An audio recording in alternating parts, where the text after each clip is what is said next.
多年兄弟情令人羨慕。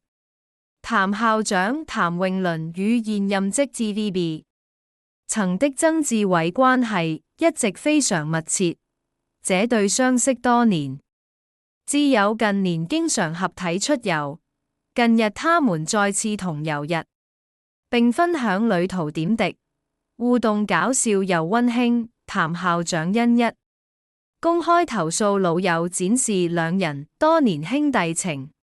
最近譚詠和曾志偉同遊日本被不少網民野生捕獲，而譚麟亦在社交平台貼出多張兩人在日本共進組的照片，兩人身穿羽絨服，精神奕奕。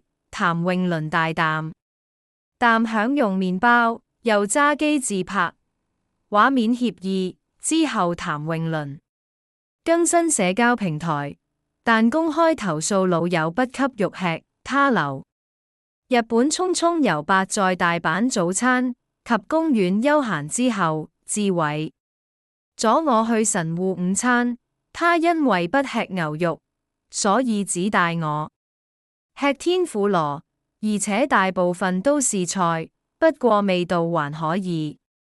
神戶只可以食天婦羅，即刻引起網民熱議。甩了自己去吃呀，去神戶不吃牛肉就好像去香港在的演唱會門口過門不入，哈哈哈！寶寶沒吃上肉，屈了沒吃到肉肉的靚仔偷偷在抱怨。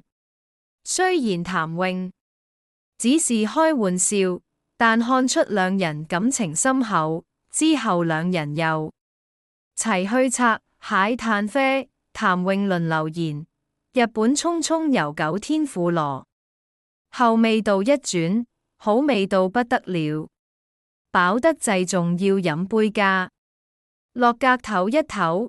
網民紛紛留言表示羨慕，人生有個正朋友的確好極。